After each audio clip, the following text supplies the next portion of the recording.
لا إله إلا الله محمد رسول الله لا إله.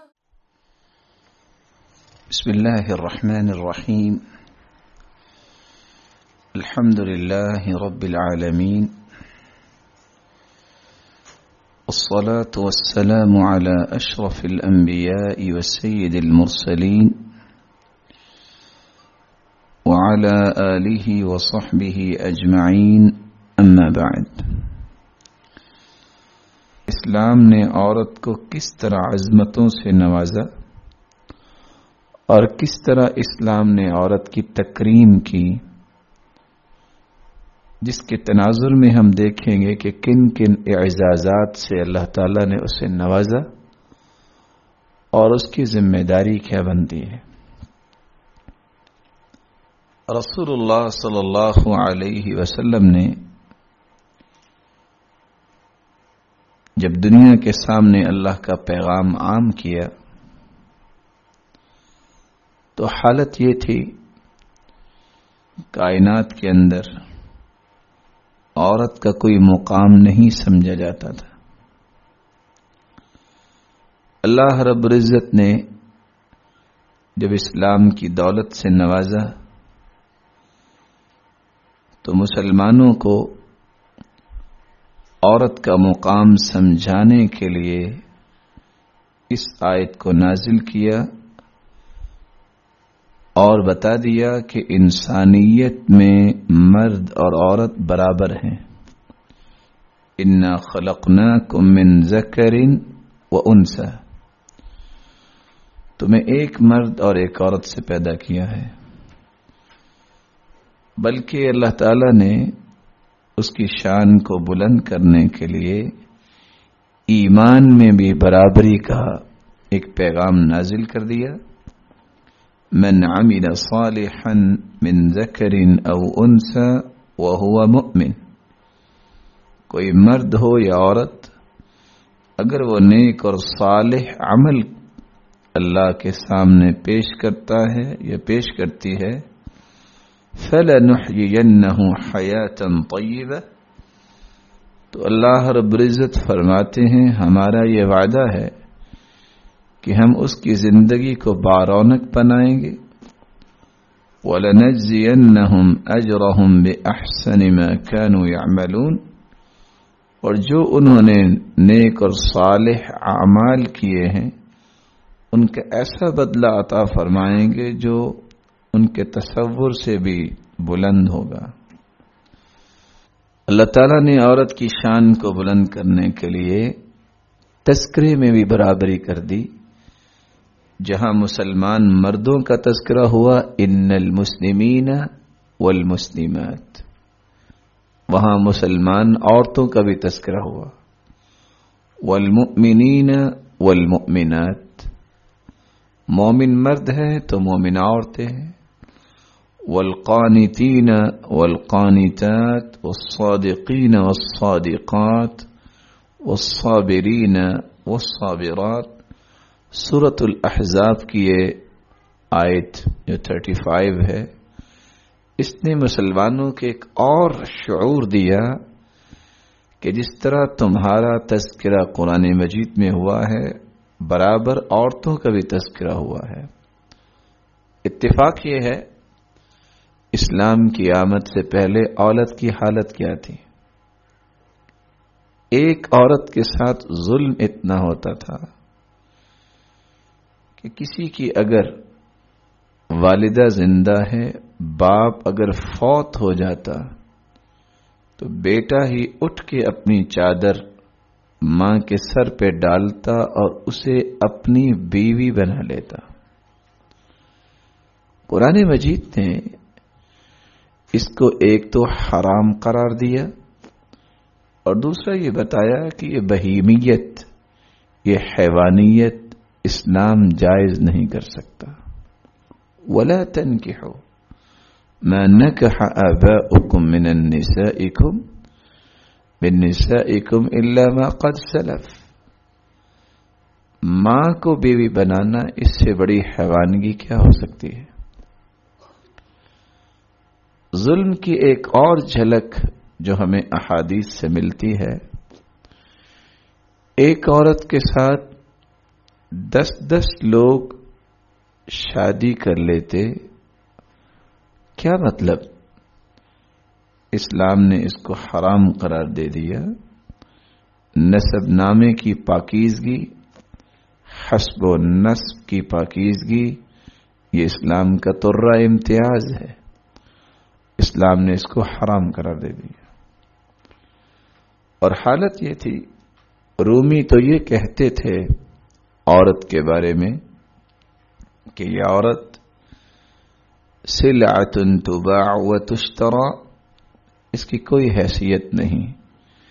جس طرح بازار اور منڈی میں بقیہ ساز و سامان خریدا جاتا ہے اور بیچا جاتا ہے، اسی طرح اس کی بھی خرید و فروخت کی جا سکتی ہے۔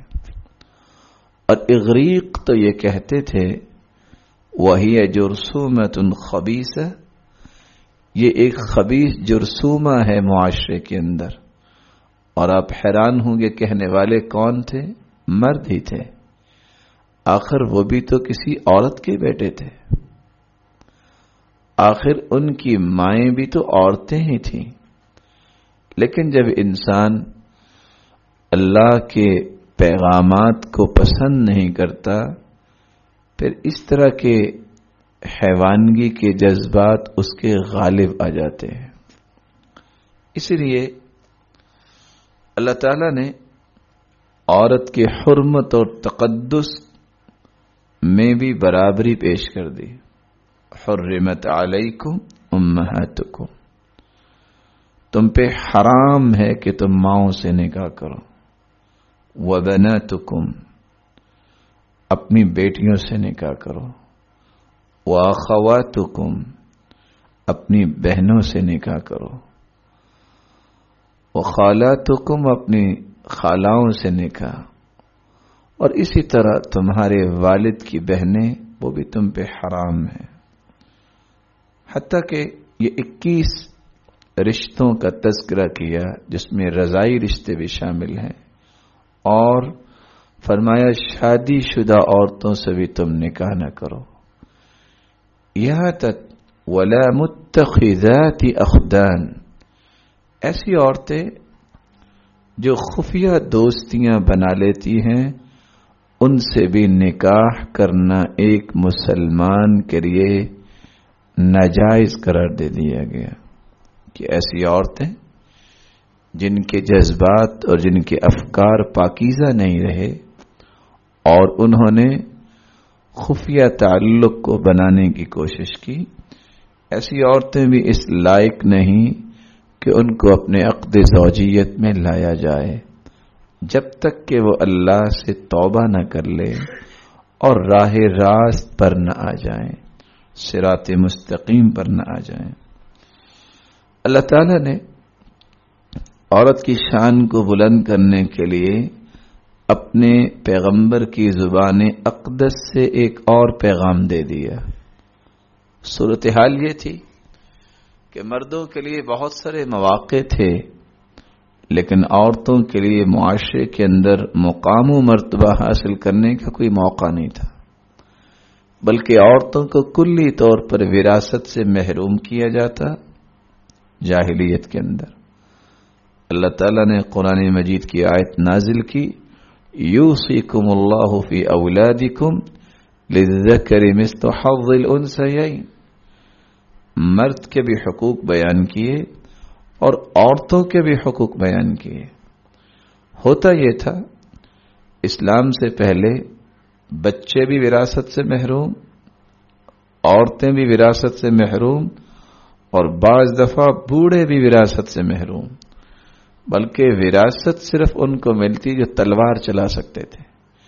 اسلام نے کہا نہیں، یہ ظلم ہے، اور اسلام ظلم کو پسند نہیں کرتا۔ اسلام ایک اعتدال اور توازن کا درس دیتا ہے، انصاف کا درس دیتا ہے۔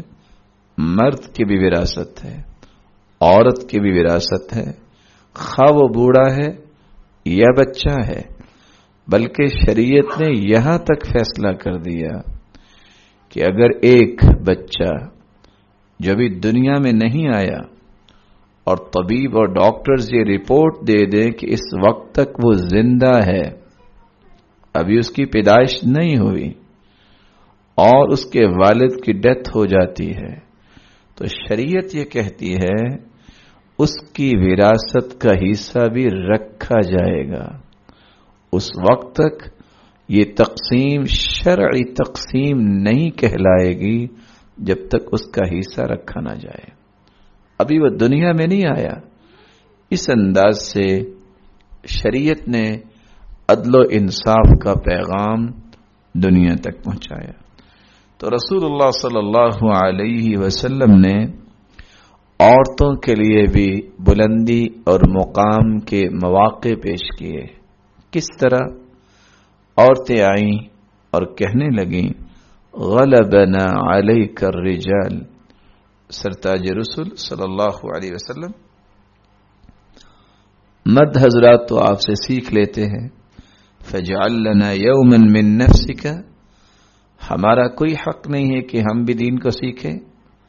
رسول اللہ صلی اللہ علیہ وسلم نے باقاعدہ اس کا اہتمام کیا۔ فوعدہن یوما، ان کو ایک دن مقرر کر دیا، انصاریہ صحابیہ کے گھر میں عورتیں جمع ہوتی اور ان کی باقاعدہ تعلیم و تربیت کا بندوبست کیا گیا۔ اسلام نے عورت ذات کو بلند کرنے کے لیے کس کس انداز سے دنیا کو پیغام دیے؟ ماں کا درجہ دے دیا، اور ماں کا درجے سے مراد کیا ہے؟ اتنا یہ بلند درجہ ہے، اگر صحیح بخاری اور صحیح مسلم کی یہ روایت سمجھ میں آ جائے تو اسلام کی عظمت کو کوئی جھٹلا نہیں سکتا۔ صحابی نے سوال کر دیا، سب سے زیادہ میرے حسن سلوک کا حقدار کون ہے؟ آپ نے پہلی مرتبہ، دوسری مرتبہ، تیسری مرتبہ، 3 مرتبہ فرمایا کہ آپ کے حسن سلوک کا سب سے زیادہ حقدار اگر ہو سکتا ہے تو آپ کی والدہ گرامی ہو سکتی، اور چوتھی مرتبہ باپ کا تذکرہ کیا۔ کچھ لوگوں کا کہنا ہے جو دین کو سمجھتے نہیں یا ان کا دین سے کوئی تعلق یا مس نہیں ہوتا کہ عورت پر اسلام نے ظلم کیا ہے۔ ان کا یہ کہنا یہ بہت بڑا ظلم ہے کہ جس اسلام نے عورت کو 3 حق دیے ہیں اور مرد کو 1 حق دیا ہے، اور وہ بھی عورت کے بعد، اس سے بڑی عظمت کیا ہو سکتی ہے؟ پھر اسلام نے عورت کو بیوی کا درجہ دیا اور فرمایا جس طرح تم اپنے آپ کو دنیا میں ایک اچھا انسان ثابت کرنا چاہتے ہو، تمہاری اچھائی کا معیار یہ ہے تم میں سے جو اپنی بیوی کے ساتھ اچھا برتاؤ کرے گا وہی اچھا ہوگا۔ اگر تمہارا برتاؤ بیوی کے ساتھ اچھا نہیں تو تمہاری اچھائی کی دلیل نہیں دی جا سکتی۔ اسی طرح اسلام نے عورت کو سکون اور وقار کا مصدر قرار دے دیا۔ وَمِنْ آيَاتِهِ أَنْ خَلَقَ لَكُم مِّنْ أَنفُسِكُمْ أَزْوَاجًا لِتَسْكُنُوا إِلَيْهَا، یہ عورت کا ایک مقام ہے کہ ایک مرد، معاشرہ، گھر، خاندان، اللہ تعالیٰ نے ان سب کے لیے اگر سکون اور وقار کا مصدر قرار دیا تو عورت کو قرار دیا۔ اسلام نے اس کی معاشرتی نزاکتوں کا بھی خیال کیا۔ فرمایا فَإِنْ خِفْتُمْ أَلَّا تَعْدِلُوا فَوَاحِدَةً، اسلام نے اگرچہ 4 نکاح کرنے کی اجازت دی ہے، لیکن ایسے نہیں، یہ کوئی کھیل نہیں ہے، مذاق نہیں ہے، اور نہ ہی یہ کوئی ایسا شوق ہے کہ جو بغیر سوچے سمجھے انسان پورا کر لے۔ فرمایا فَإِنْ خِفْتُمْ أَلَّا تَعْدِلُوا فَوَاحِدَةً، اگر تم عدل و انصاف نہیں کر سکتے تو تمہیں ایک پر ہی قناعت کرنی چاہیے، ایک کو ہی کافی سمجھنا چاہیے۔ اسلام نے اس کی قلبی نزاکتوں کا بھی خیال رکھا۔ اتفاق سے عائشہ رضی اللہ تعالی عنہ فرماتی ہیں، ایک عورت آئی اور آ کر کہنے لگی، خولہ بنت حکیم رضی اللہ تعالی عنہ، سرتاج رسول، جوانی میں نے اس شخص کے ساتھ گزاری، اکل مالی و افنا شبابی، میں نے مال بھی اپنے خامند کو پیش کر دیا، وہ بھی یہ کھا گیا، میری جوانی بھی ختم ہو گئی۔ وَنَثَرْتُ لَهُ بَطْنِي حَتَّى إِذَا كَبُرَتْ سِنِّي انقطع ولدی، میں جب بوڑھی ہو گئی ہوں، اب اس نے میرے ساتھ زہار کر لیا ہے، مجھے کہہ دیا ہے کہ یہ میری ماں ہے، میرا کیا گناہ ہے؟ عائشہ رضی اللہ تعالی عنہ فرماتی ہیں کہ ابھی یہ بات خولہ بنت حکیم رضی اللہ تعالی عنہ بڑے آہستہ طریقے سے بیان کر رہی تھی۔ قد سمع اللہ قول التي تجادلك في زوجها وتشتكي الى اللہ واللہ يسمع تحاوركما، میں نہیں سن سکی کہ سرتاج رسل سے یہ کیا گزارش کر رہی ہیں، لیکن میرے رب نے سن لیا اور ساتھ ہی جبریل نازل ہو گئے اور یہ آیت نازل ہوگی اور کہنے لگی، اللہم انی اشکو الیک، اے اللہ میں یہ شکایت تیرے سامنے پیش کرتی ہوں۔ تو ابھی اس کی بات مکمل ہوئی، کس طرح عورت کی قلبی نزاکت کا خیال اسلام نے کیا۔ اللہ تعالیٰ نے فوراً جبریل امین کو بھیجا اور قد سمع اللہ قول التي تجادلك فی زوجها وتشتکی الی اللہ، یہ آیات اللہ کے رسول صلی اللہ علیہ وسلم پر نازل ہو گئی۔ رسول اللہ صلی اللہ علیہ وسلم نے جو دین پیش کیا ہے، اتنا خوبصورت دین ہے، اتنا عظیم دین ہے، کسی ایک زاویے یا پہلو پہ غور کیا جائے تو انسان بول اٹھتا ہے کہ اس سے انصاف والا دین ہو ہی نہیں سکتا۔ اللہ تعالیٰ نے عورت کی تخلیقی نزاکتوں کا بھی خیال رکھا۔ جمعہ مردوں پہ فرض قرار دیا، عورت کو اجازت دے دی۔ جماعت کے ساتھ نماز پڑھنا مردوں پہ فرض ہے، عورت کے لیے رخصت ہے۔ احرام عمرے اور حج میں مرد 2 چادریں باندھتا ہے، عورت کے لیے رخصت ہے، جس لباس میں بھی وہ جانا چاہے یہ اس کا احرام ہی ہے۔ جہاد یہ مردوں پہ لکھا گیا کافروں کے خلاف، اور عورتوں کو اس میں اجازت دی گئی۔ اور بعض ایام میں نماز اور روزے کی رخصت عورتوں کو دے دی گئی۔ کیوں دے دی گئی؟ اس لیے اس کی تخلیقی نزاکتوں کو سامنے رکھتے ہوئے رسول اللہ صلی اللہ علیہ وسلم نے یہاں تک حکم دے دیا، تمہارا آپس میں ٹکراؤ کافروں سے بھی ہو جائے تو تم نے عورتوں کو قتل نہیں کرنا، تم نے بچوں کو قتل نہیں کرنا، تم نے بوڑھوں کو قتل نہیں کرنا۔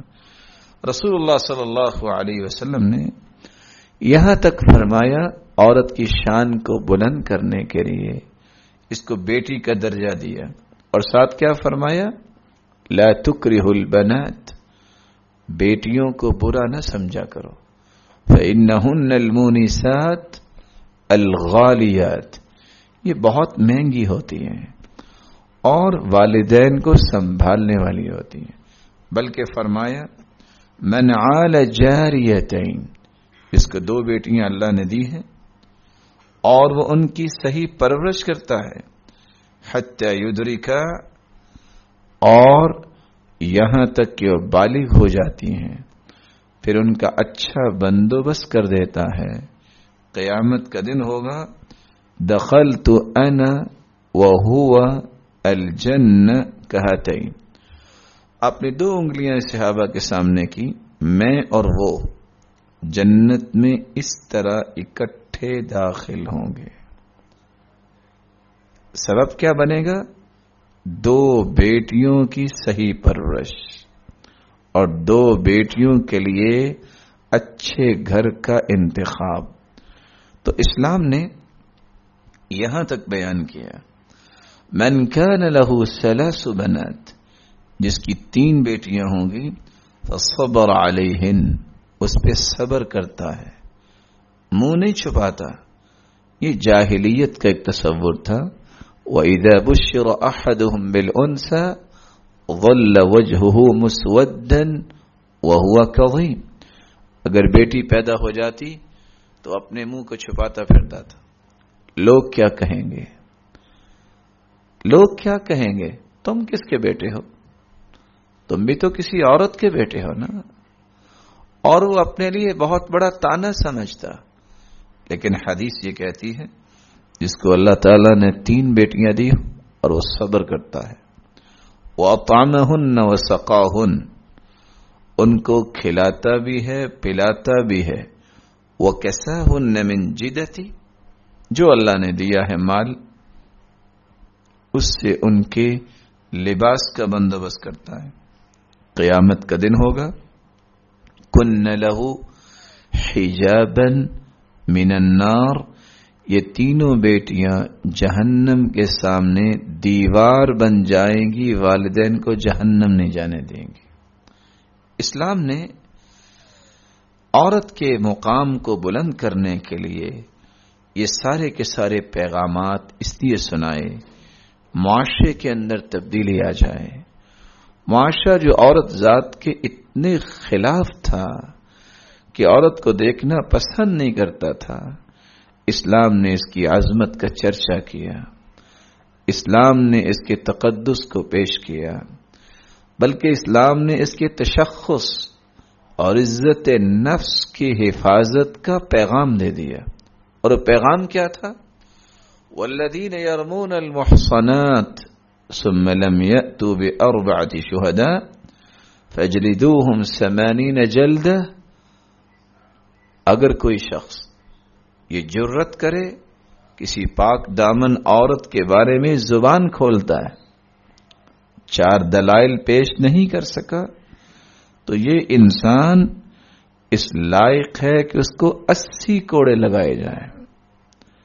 اور یہاں ایک چھوٹا سا فرق سمجھیے گا، اگر مرد و زن سے گناہ ہو جائے اور وہ شادی شدہ نہ ہو 100 کوڑے لگتے ہیں، لیکن اگر کوئی شخص کسی پاک دامن عورت پہ تہمت لگاتا ہے اور اس کے پاس 4 گواہ نہیں تو اس کو 80 کوڑے لگیں گے۔ 3 گواہ اگر ہوں، چوتھا انکار کر دے تو تینوں کو کوڑے لگیں گے۔ تو اسلام نے عورت کے تشخص اور عزت نفس کی بھی حفاظت کی، بلکہ عورت کے مشورے کی قدر پیش کی۔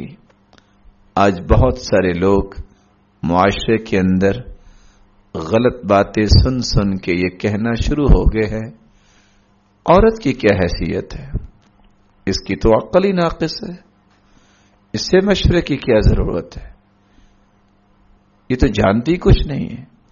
اسلام نے اس کے مشورے کی قدر کی۔ سب سے پہلے اللہ کے رسول صلی اللہ علیہ وسلم نے خدیجہ رضی اللہ تعالی عنہ کا مشورہ مانا، تبھی تو ورقہ بن نوفل کے پاس لے کے گئیں۔ اور جب صحابہ کرام کو حکم دیا کہ آپ روزہ افطار کر لو، تو صحابہ دیکھ رہے تھے کہ سرتاج رسول نے خود تو افطار نہیں کیا۔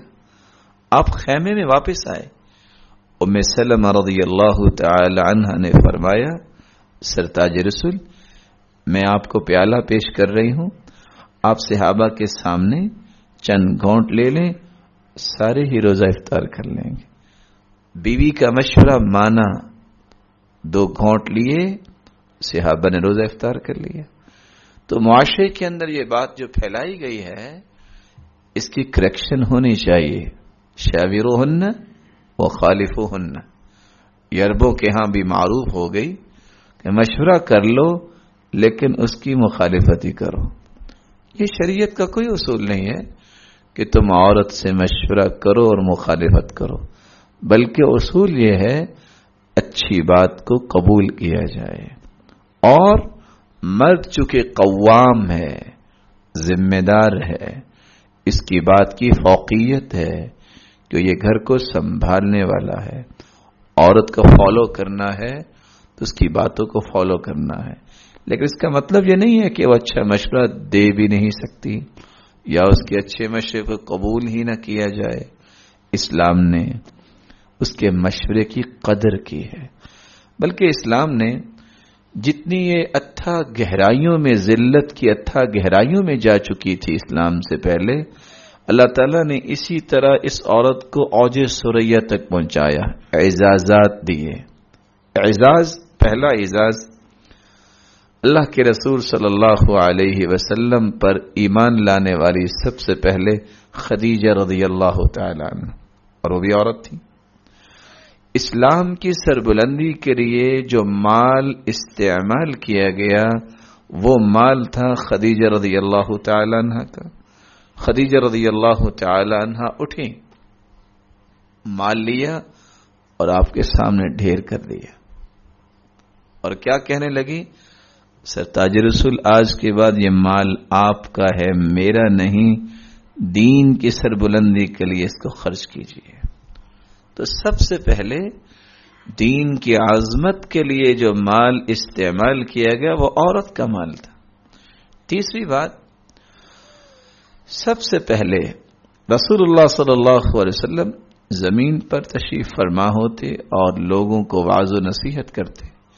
جب منبر بنانے کی باری آئی تو ابھی مرد سوچ ہی رہے تھے کہ انصاریہ عورت ایک فقیہ ہے. الانصاریہ صحابیہ نے کہا، سرتاج رسول یہ سعادت مجھے لینے دے. اس نے فوراً اپنے غلام میمون کو بلایا اور جھاؤ کی لکڑی سے ایک منبر تیار کروایا.